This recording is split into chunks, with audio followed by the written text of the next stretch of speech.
And we grew that company from 5 to 8 million in sales that year, and we increased their gross profit by 43%. So they had hundreds of thousands of dollars more than they would have otherwise just by implementing the system and tracking the right things. Again, not understanding the difference between markup and margin was just, we were just shooting ourselves in the foot right out of the gate. Like, we had no chance to hit a 30% profit margin when you're only marking it up 30%. The best we could do would be 23%. So I guess today, Eric Fortenberry started his career in finance, built and sold a tech company, and then decided to change tack, entering the world of construction management software. In 2007, he founded OrgSync, a company that provided online community management software for higher education institutions. After successfully growing OrgSync, he sold the company in 2015 to a private equity firm. And in 2019, Eric started JobTread, an all-in-one construction estimating and project management platform designed to help builders and contractors streamline operations, increase profitability, and scale their business. He's been named an EY Entrepreneur of the Year finalist and is the host of the popular podcast Builder Stories. Eric, welcome. Anything you want to add? It's a pretty good background there. You must have done some research.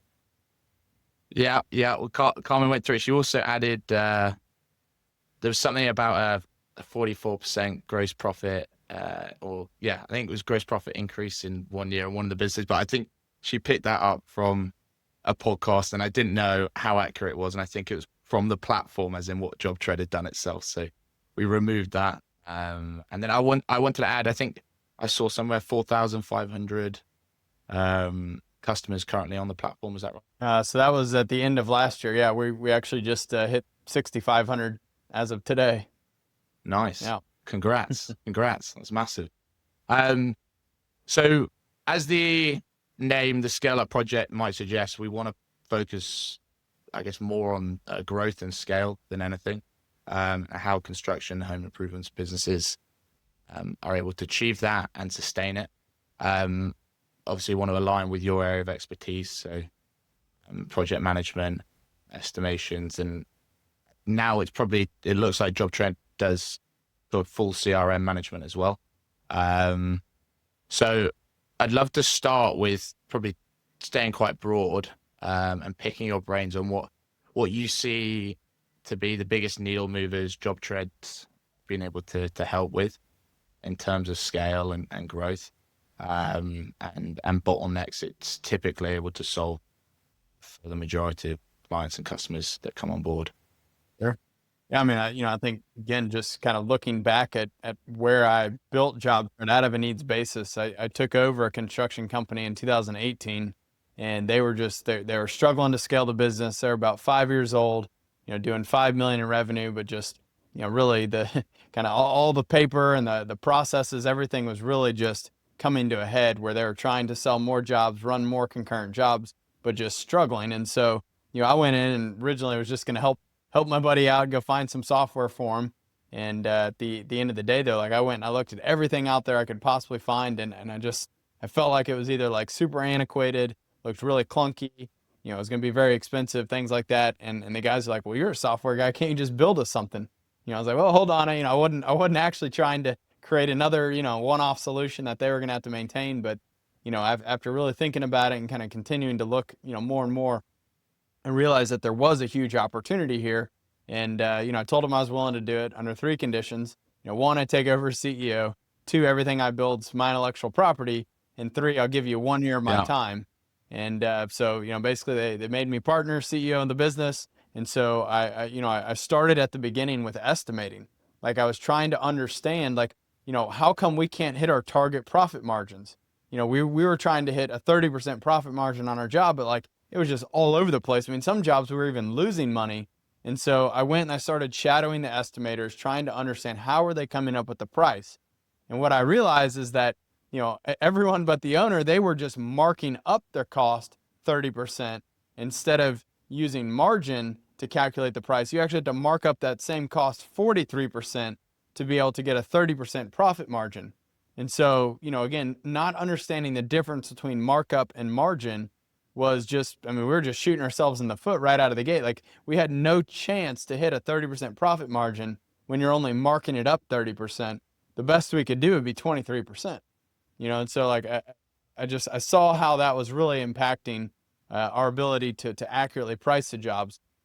I also though realized that instead of having detailed scopes of work, we were just very kind of loosely, the guys were just sort of making up numbers. There wasn't good documentation. And so like the very beginning of JobTread, we built this budget tool to help the guys really flush out what are all of our costs.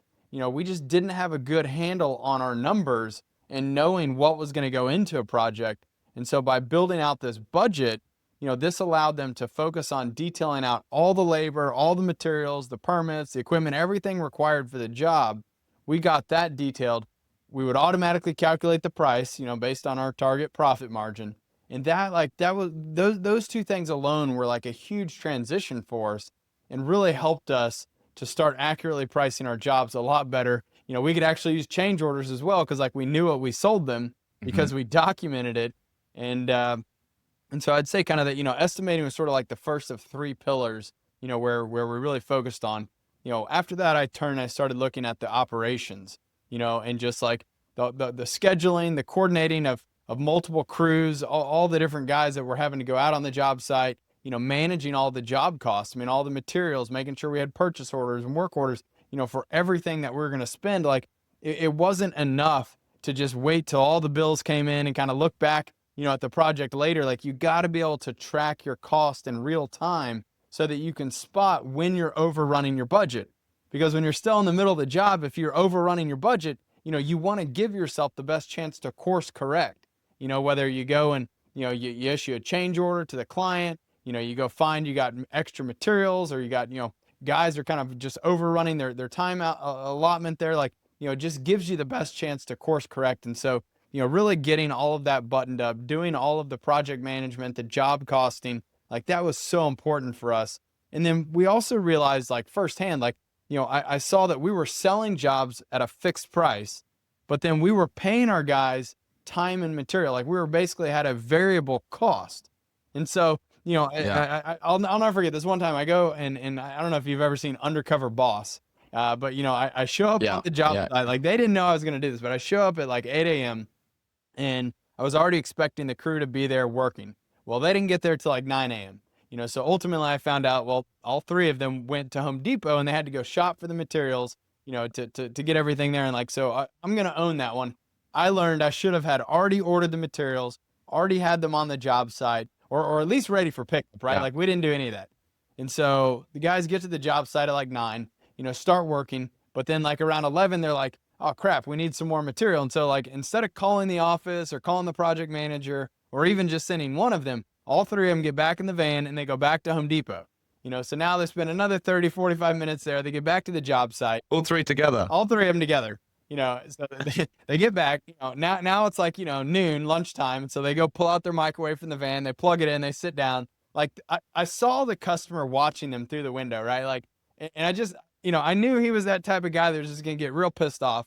Well, the straw that broke the camel's back was around 2:30 when they realized they needed to go back to Home Depot a third time. All three of them get back in the van, go back to Home Depot. Customer calls me, like, chews me out, like, what in the hell's going on? These guys hadn't done anything. Like, they're literally just sitting on the floor, like, doing nothing, like, keep coming and going. And so that's when I realized that, like, we were not aligned with how we were selling the job versus how we were managing it and running it.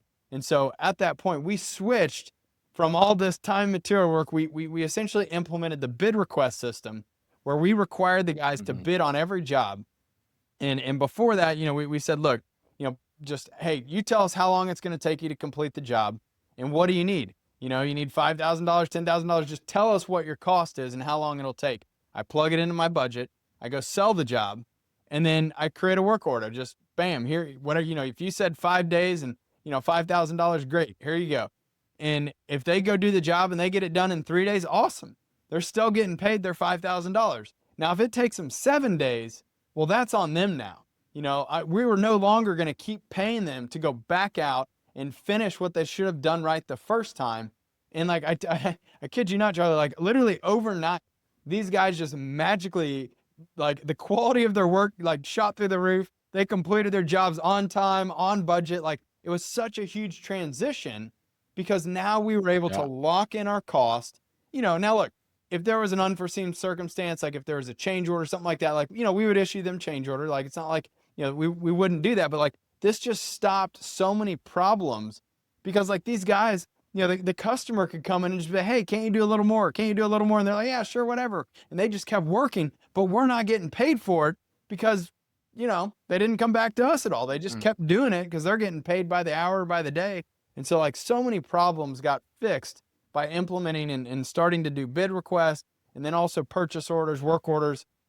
The third pillar of this whole experience that was like when I turned to the back office, and I kid you not, I mean like it was like death by 1,000 cuts. When I started looking into our QuickBooks, and just our accounting system, like we had no idea. Like the person who processed all the incoming bills and everything, like she was just entering it as fast as she could. She had no clue what job it was for, if it was accurate or not. Like she just wanted to process it all. And the problem with that was like we ended up being double billed, overbilled. We had bills on the wrong jobs. And like the back office was just so disconnected from the field that it led to us, we're just like hemorrhaging money all over the place.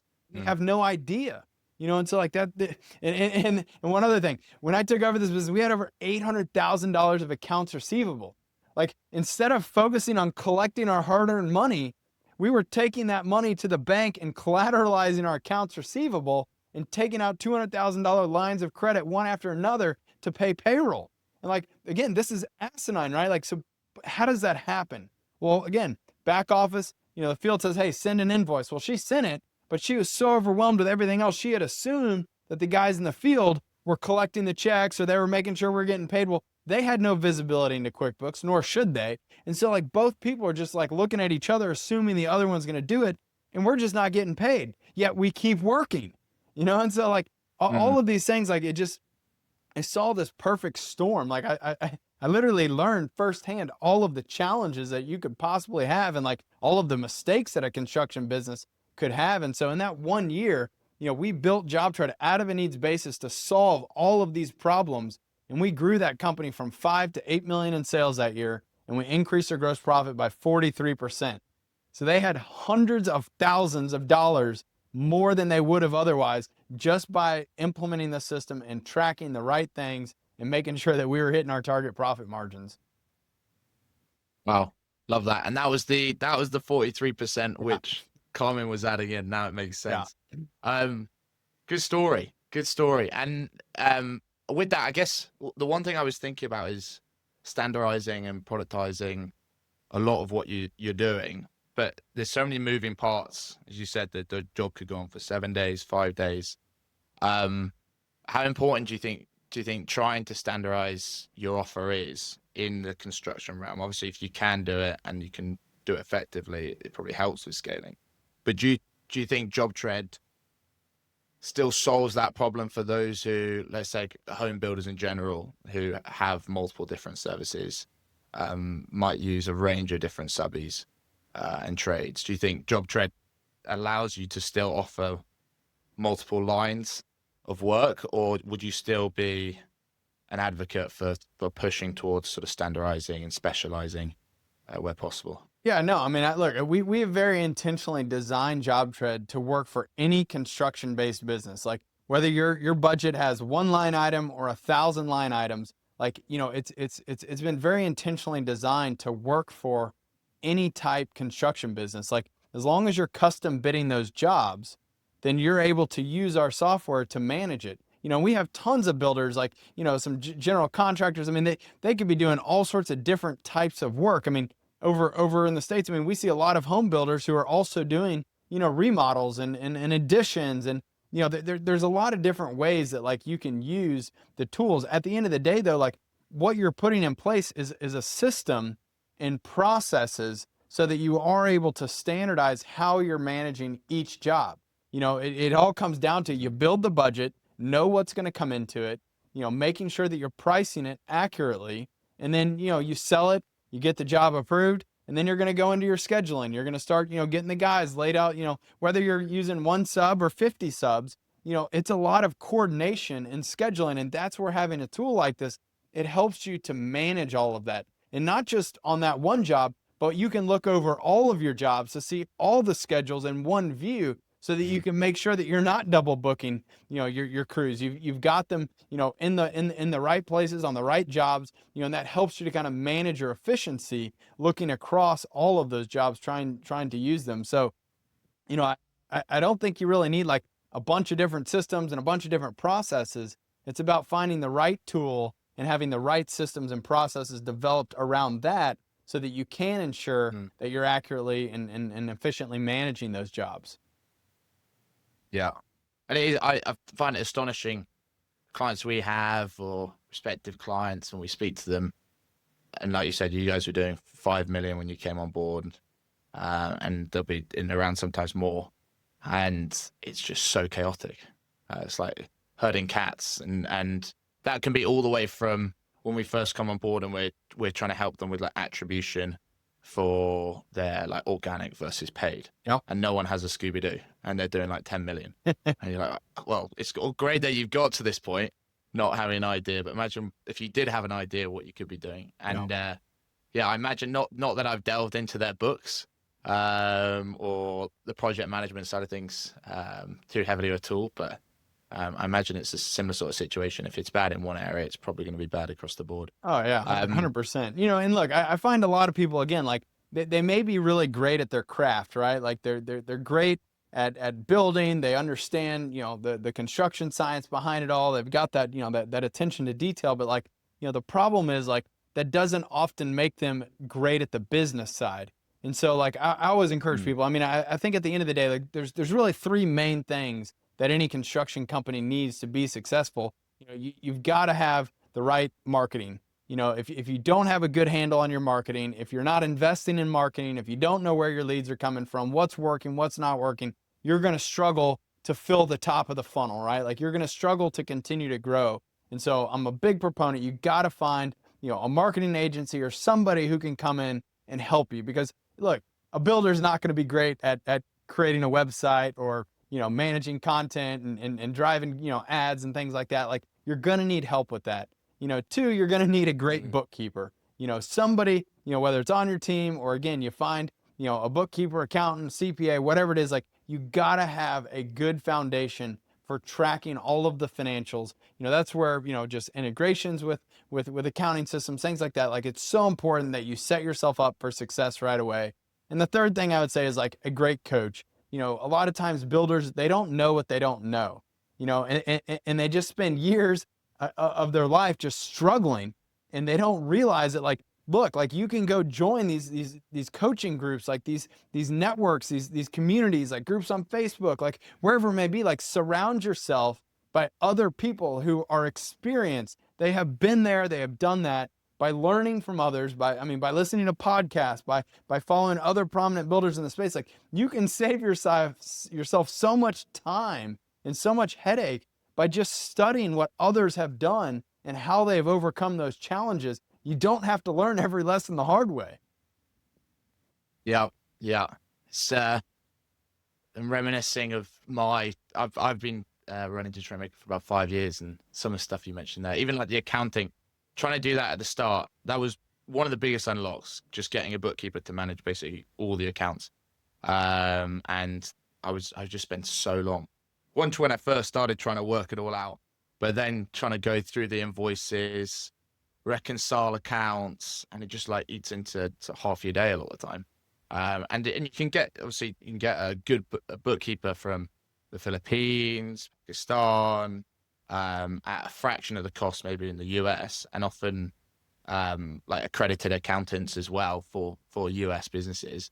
And some people might push back on that in some way, shape or form, but if say you're starting out or it's early days, or you're just trying to be frugal, as every business owner should be, you can save yourself thousands and thousands a month, and they can be working around the clock 160 hours a month, and you, as long as you trust them, I guess, but that's when the processes come in, because you can place someone in that role, but if they haven't got the systems and processes, then again, it's all over the shop. I mean, I can't tell you the number of people though. I've seen these stories time and time again where like somebody in the company is just like robbing someone else, like, the business partner or the bookkeeper or whoever it is. Like, if you don't have a good way to track all of the financials here, like a construction business is like, I mean, there are so many moving pieces in the finances, like the cash flow.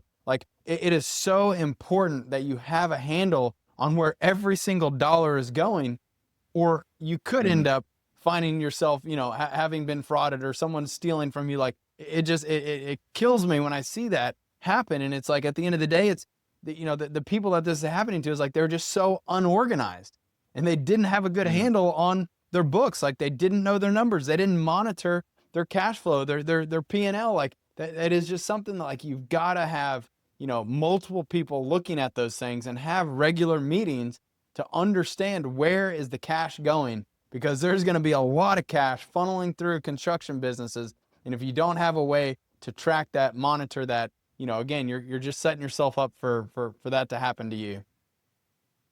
And how often do you see that switch? Because maybe maybe there's for some individuals, like you said, they're made to do construction in the sense that that's what they love. They love to be hands on, out in the field, and that sort of more analytical side of things, and just sort of more desk smart, rather than construction smart. For some, do you reckon that it's just like you stepped into the CEO position?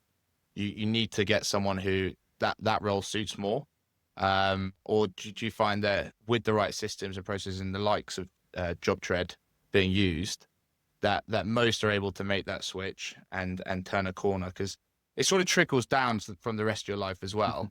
If someone's wholly sort of disorganized across the board, then you typically find, well, I've found that then, like, trying to work with them, because we do a lot more like partnership stuff, but trying to work with them on a partnership level is 10 times more difficult than someone who I speak to on sort of our first initial call, and you get a sense, right, this is going to be quite an easy and sort of streamlined partnership, Yeah. as opposed to something which is just all over the shop. I've definitely seen, I've seen it work, from all perspectives. I mean, definitely, we got tons of solo owner operators who have been able to effectively learn the business side, managing the business, the marketing. I mean, I've seen it happen. I think at the end of the day, though, like, I'm a big proponent, like, like, you got to build a team. You need a team of people to help you build a successful business. And so, look, if you find yourself drawn to the tools, to managing the actual work, you want to put on the tool belt every day, like, that's great. That's awesome. That's what you're passionate about. You should be in a role where you do that.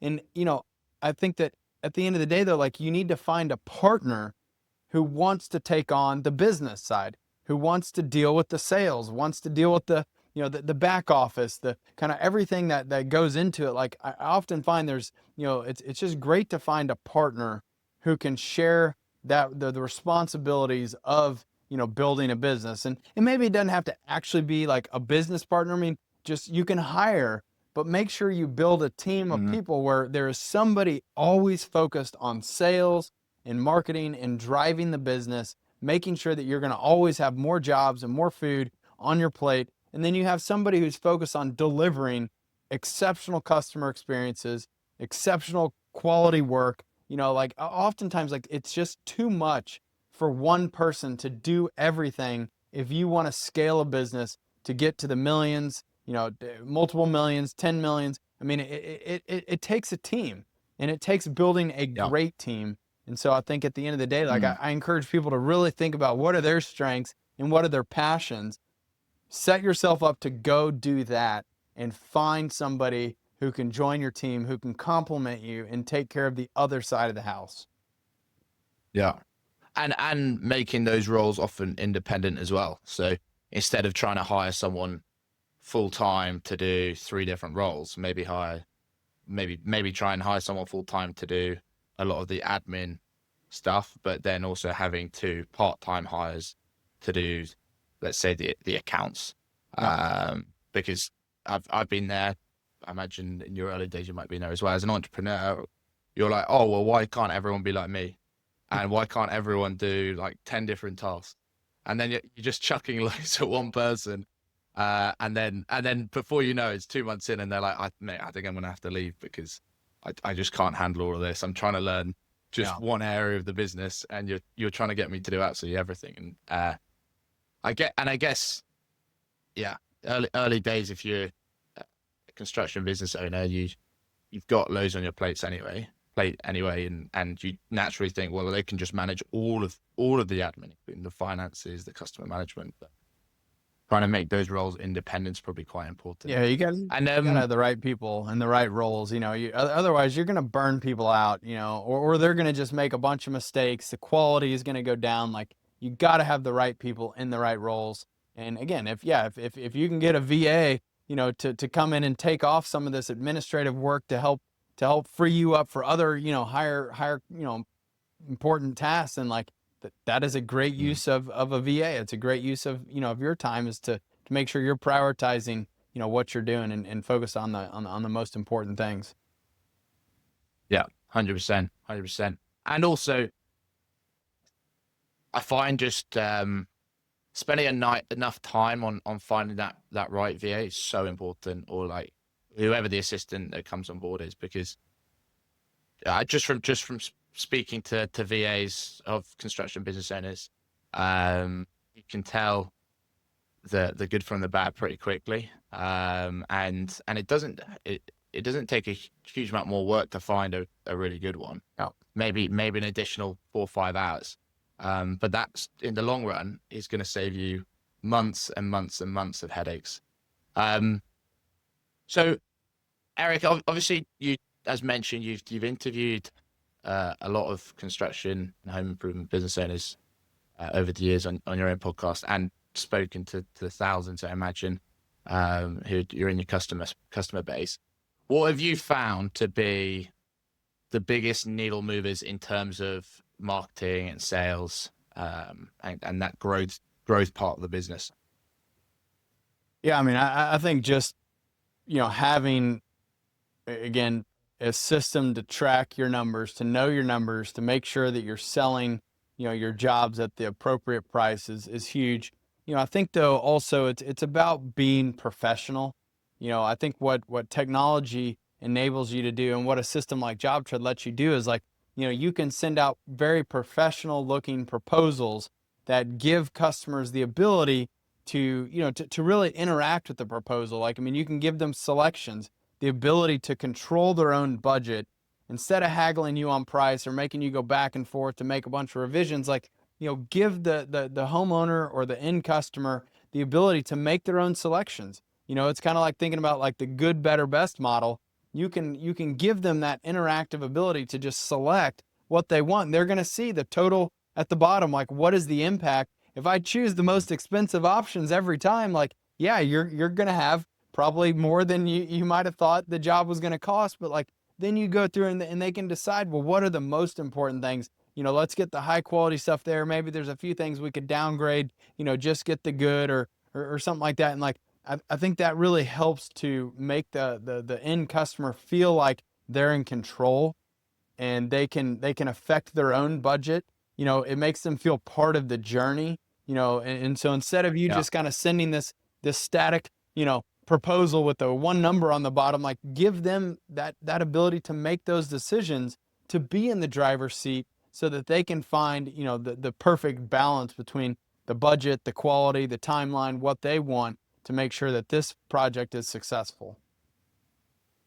Are you finding that a lot of the businesses that come on board don't have that optionality for customers and clients, and then they probably lose the bid because it's all or nothing? Yeah. There's not that flexibility, and the driver's seat obviously is pretty important in general in trying to make the customer feel like they're in charge. Yeah. We obviously utilize that trying to close deals, and it's the same psychology, I guess. Yeah, absolutely. And what have you found to be any really unconventional methods businesses are using, which you've come across in the last sort of couple of years, and taken note of, or Yeah, it just had piqued interest. Yeah, I mean, I think one interesting thing that I've seen, and again, there's a lot of different, like, sales strategies, right? Techniques, like, you can have anything from the one call close, where I'm gonna call them and try to, close them right then on the spot, to I'm gonna go out, we're gonna build the relationship, I'm gonna go back, I'm gonna, do a big kind of design, the kind of the design build process. Like, I think it's important that everyone understand there's different, like, sales technology or techniques that you can employ, but you got to find the one that works for you based on, your business, who you are, and the type of product. If you're selling a handyman job versus a custom home build, it's going to be a very different sales process.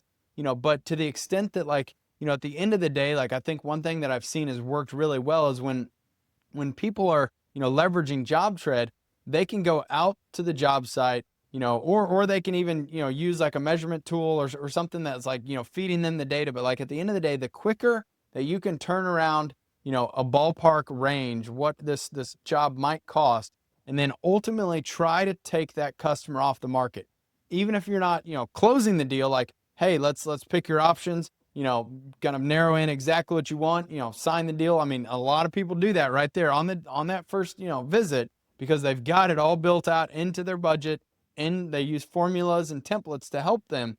The other approach is, like, again, get them into a design agreement, get them into some sort of a consultation or retainer, whatever it is. Like, try to get them to move forward with you at any cost. It doesn't matter. It's the act of them choosing you to move forward with. Mm. You want to take them off the market. You want to stop that customer from continuing to call more and more contractors, to get more and more bids, to just keep shopping around. Like, if they trust you, if they like you, they're going to be much more likely to move forward with you. And so whatever you can do to build that trust and show them that you're going to be detail oriented, that you're going to, take their project seriously, that you're going to be professional, show up on time, get the job done, like, help them, choose you, make it easy for them Yeah.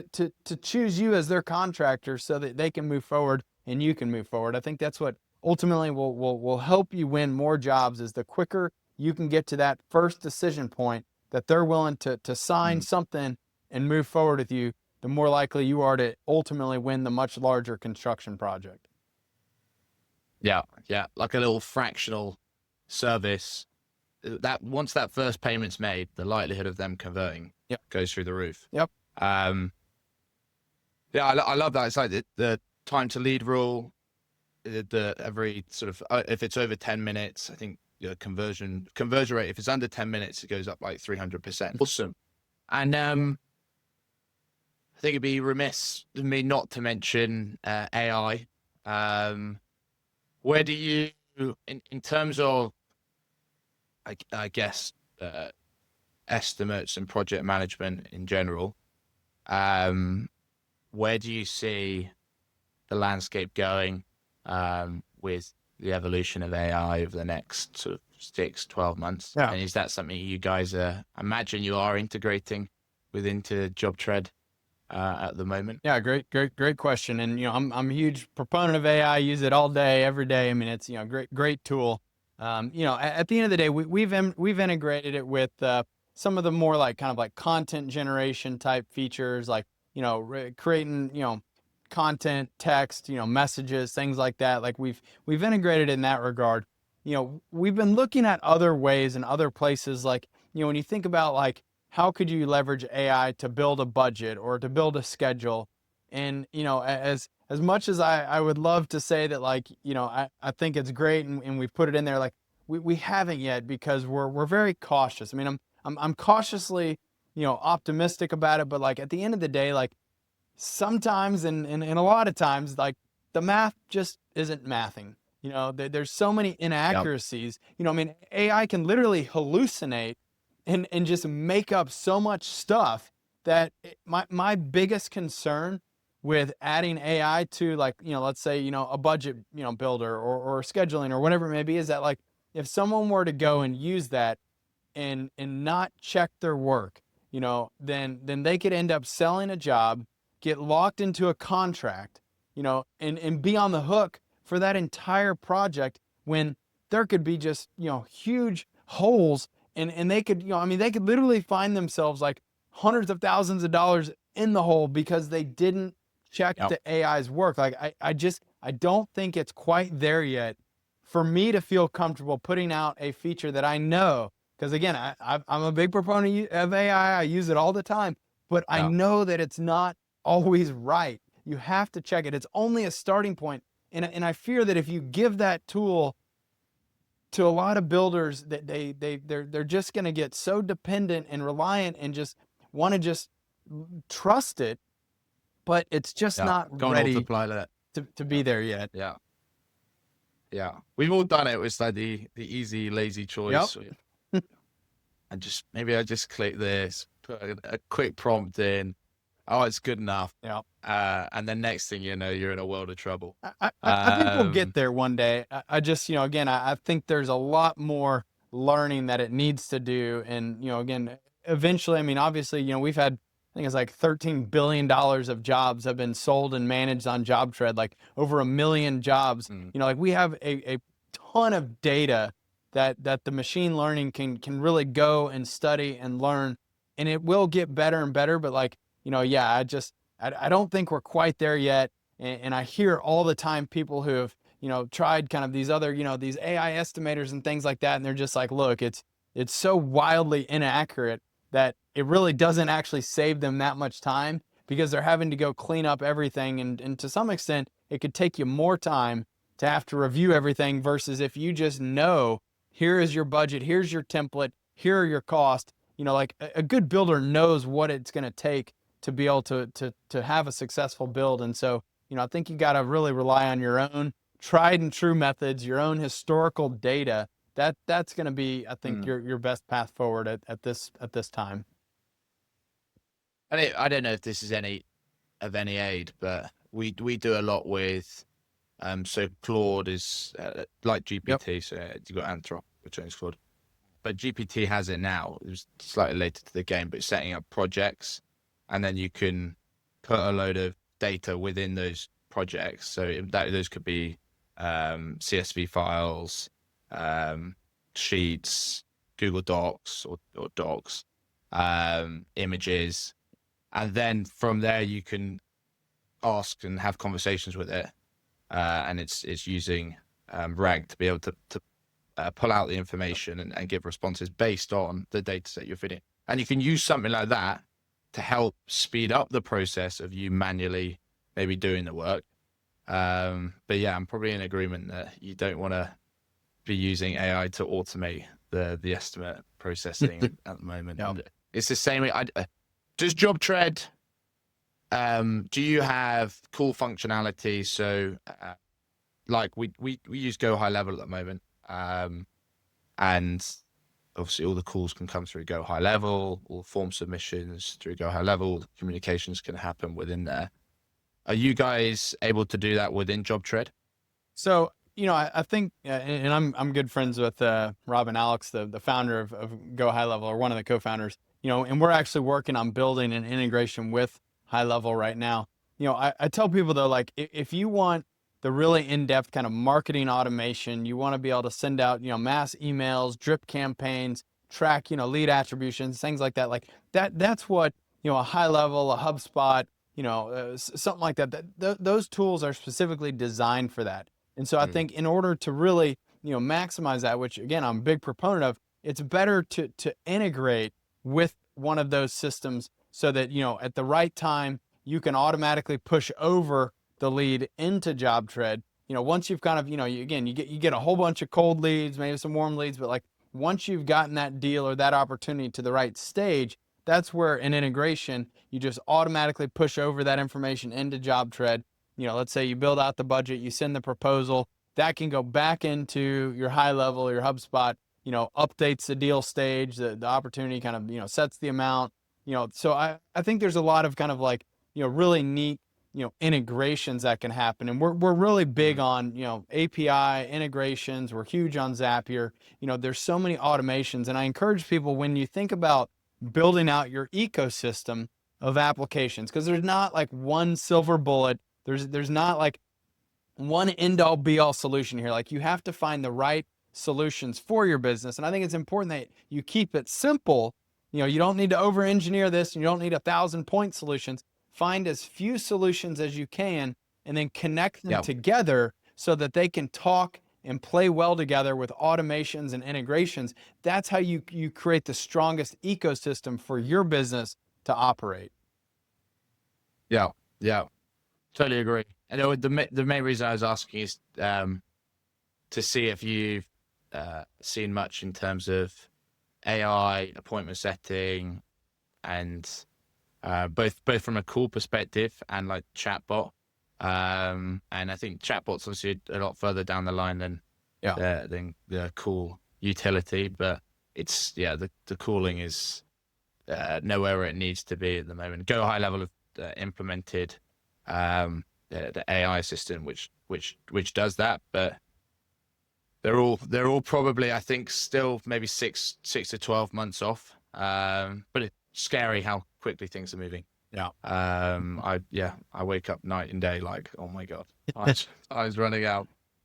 Okay, Eric, is there anything else you think's worth adding? And obviously where people can find you, if you want to throw that in. But anything else which we've missed, or which relating to growth and scale, especially, which you think's worth throwing in? I think at the end of the day, we'd love the opportunity to show you JobTread. We have a ton of content on our website, www.jobtread.com, as well as on our YouTube. I think we have like over 500, videos over there that, again, you can see it in action, get a good feel for it. But our team is happy to find a time where we can meet. We can actually walk you through it, make sure it'd be a good fit for you. At the end of the day, whether you choose JobTread or some other system, I think it's really important that you really figure out, like, how do you build the strongest foundation for your business?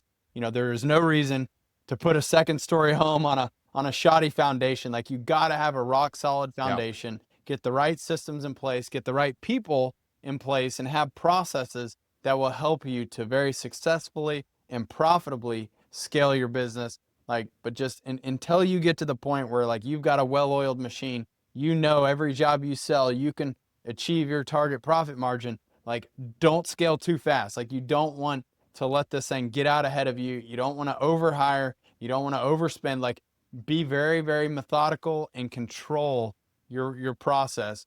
Every job you sell, you need to be able to execute at the highest level. And when you feel confident that you can do that, that's when you start to throw fuel on the fire and really go out. But, like, you got to build the right system and have that right foundation to build upon in order to have a successful business that can succeed, in the bull market or the bear market. It doesn't really matter. Like, the best companies are delivering great customer experiences.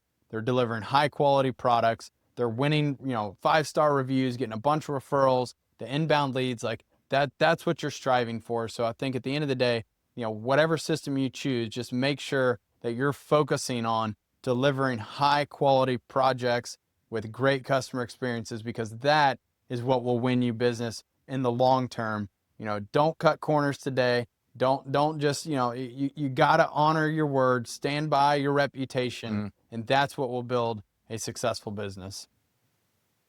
Yeah. Always takes longer than you think.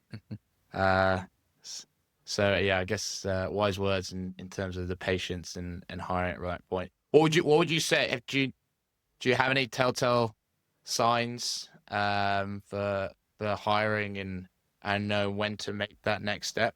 Or do you think it's just a gut feel thing? No, I definitely encourage people to build an annual budget for your company.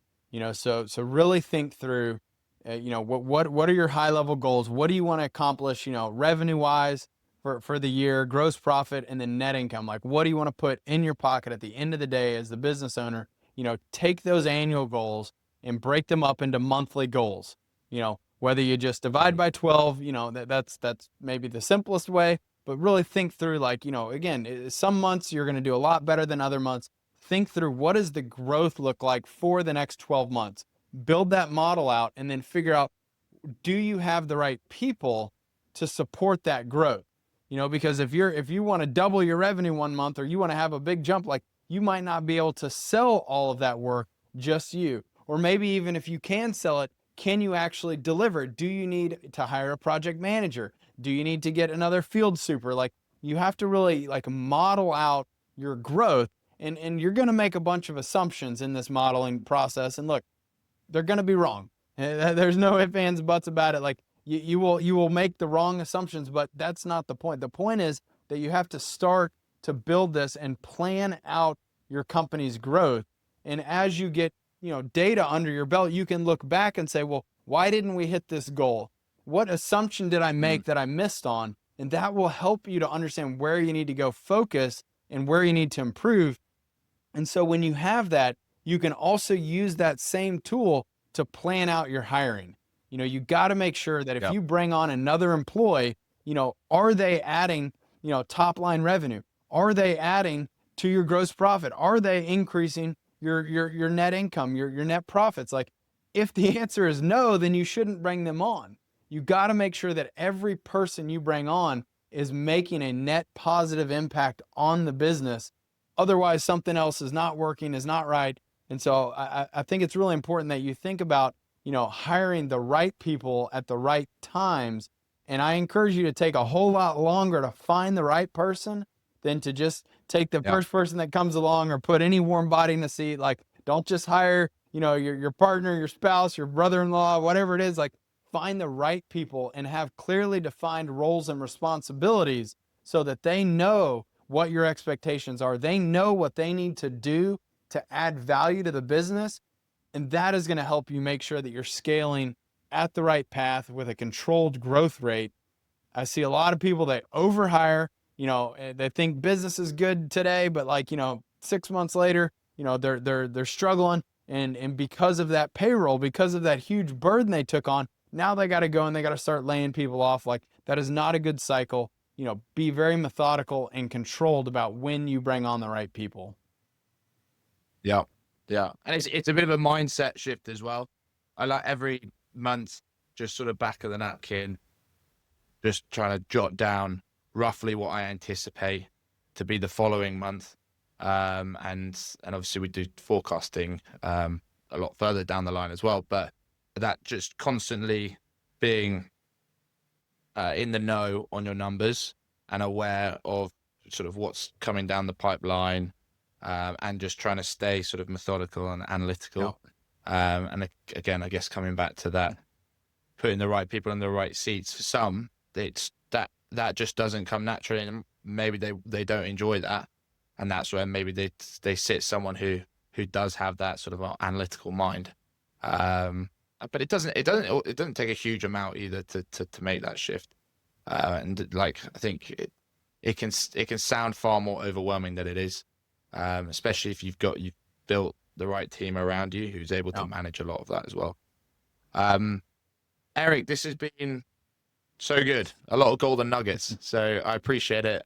We've taken almost an hour of your time, so I'll let you go. Obviously, I've got some clients which I know I'll point in your direction already. I can already think of a few. Awesome. So I'll drop them a message and I'll drop you a message, because you helping them is going to help us. Awesome. Okay, I'll let you go. I appreciate it. Yeah, happy to help, and best of luck to you all. If there's ever anything else I can do to help any of your clients or anyone in your space, always happy to contribute. Legend. Thanks, mate. All right. Have a good evening. I'll speak to you later. See ya. Bye. Bye. Bye.